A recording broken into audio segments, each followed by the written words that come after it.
வணக்கம் மக்களே. இன்றைக்கு கலாத்தியர் 3ஆம் அதிகாரம். புத்தி இல்லாத கலாத்தியரே, நீங்கள் சத்தியத்திற்கு கீழ்ப்படியாமல் போகத்தக்கதாக உங்களை மயக்கினவன் யார்?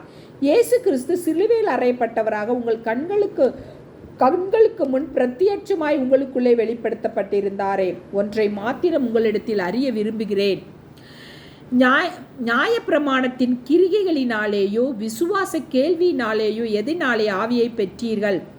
ஆவியினாலே ஆரம்பம் பண்ணின நீங்கள் இப்பொழுது மாம்சத்தினாலே முடிவு பெறப்போகிறீர்களோ? நீங்கள் இத்தனை புத்தியினரா?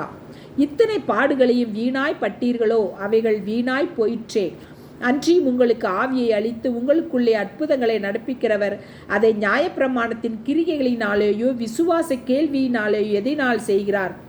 அப்படியே ஆபிரகாம் தேவனை விசுவாசித்தான், அது அவனுக்கு நீதியாக எண்ணப்பட்டது.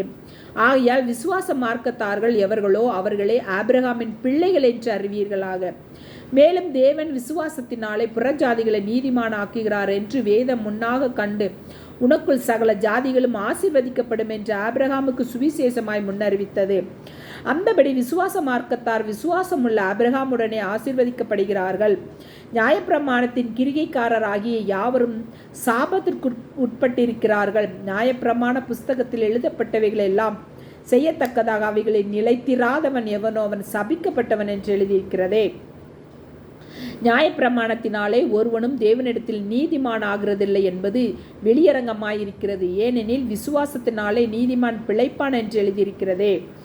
நியாயப்பிரமாணமோ விசுவாசத்திற்குரியதல்ல, அவைகளை செய்கிற மனுஷனே அவைகளால் பிழைப்பான். மரத்திலே தூக்கப்பட்ட எவனும் சபிக்கப்பட்டவன் என்று எழுதியிருக்கிறபடி கிறிஸ்து நமக்காக சாபமாகி நியாயப்பிரமாணத்தின் சாபத்திற்கு நம்மை நீங்களாக்கி மீட்டு கொண்டார். ஆபிரகாமுக்கு உண்டான ஆசீர்வாதம் கிறிஸ்து இயேசுவினால் புறஜாதிகளுக்கு வரும்படியாகவும்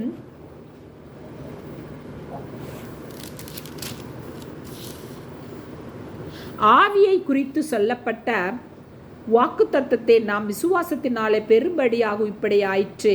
சகோதரரே, மனுஷர் முறைமையின்படி சொல்கிறேன். மனுஷர்களுக்குள்ளே உறுதி பண்ணப்பட்ட உடன்படிக்கையை ஒருவனும் தள்ளுகிறதுமில்லை, அதனோட ஒன்றையும் கூட்டுகிறதுமில்லை.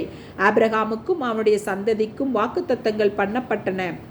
சந்ததிகளுக்கு என்று அநேகரை குறித்து சொல்லாமல் உன் சந்ததிக்கு என்று ஒருவனை குறித்து சொல்லியிருக்கிறார். அந்த சந்ததி கிறிஸ்துவே.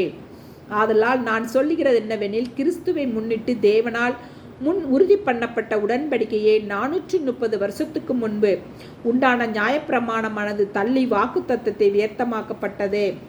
அன்றியும் சுதந்திரமானது நியாயப்பிரமாணத்தினாலே உண்டானால் அது வாக்குத்தத்தத்தினாலே உண்டாயிராது. தேவன் அதை ஆபிரகாமுக்கு வாக்குத்தத்தத்தினாலே அருளச் செய்தார்.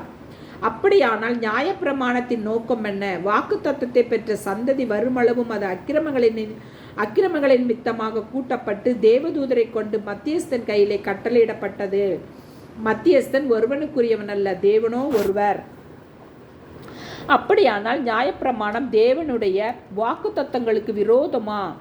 அல்லவே. உயிரை கொடுக்கத்தக்க நியாயப்பிரமாணம் அருளப்பட்டிருந்ததினால் நீதியானது நியாயப்பிரமாணத்தினால் உண்டாயிருக்குமே. அப்படி இராதபடியால் இயேசு கிறிஸ்துவை பற்றும் விசுவாசத்தினாலே பலிக்கிற வாக்குத்தத்தம் விசுவாசம் உள்ளவர்களுக்கு அளிக்கப்படும்படி வேதம் எல்லாரையும் ஏகமாய் பாவத்தின் கீழ் அடைத்து போட்டது. ஆதலால் விசுவாசம் அறிகிறதற்கு முன்னே வெளிப்பட போகிற விசுவாசத்திற்கு ஏதுவாக நாம் அடைக்கப்பட்டவர்களாய் நியாயப்பிரமாணத்தின் கீழ் காவல் பண்ணப்பட்டிருக்கிறோம். இவ்விதமாக நாம் விசுவாசத்தினாலே நீதிமான்களாக்கப்படுவதற்கு நியாயப்பிரமாணம் நம்மை கிறிஸ்துவனிடத்தில் வழி நடத்துகிற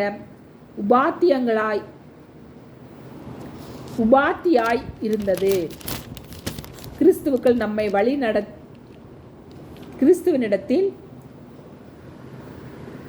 கிறிஸ்துவனிடத்தில் வழி நடத்துகிற உபாத்தியாய் இருந்தது.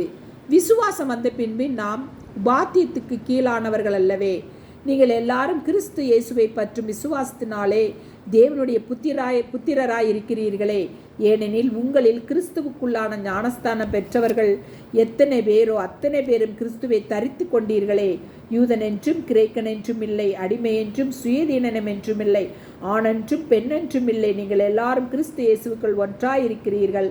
நீங்கள் கிறிஸ்துவனுடையவர்களானால் ஆபிரகாமின் சந்ததியாராயும் வாக்குத்தத்தத்தின்படியே சுதந்திரராயும் இருக்கிறீர்கள். ஆமேன். மக்களை, வீடியோ பிடிச்சிருந்தால் லைக் பண்ணுங்கள், ஷேர் பண்ணுங்கள், சப்ஸ்கிரைப் பண்ணுங்கள். தேங்க்யூ.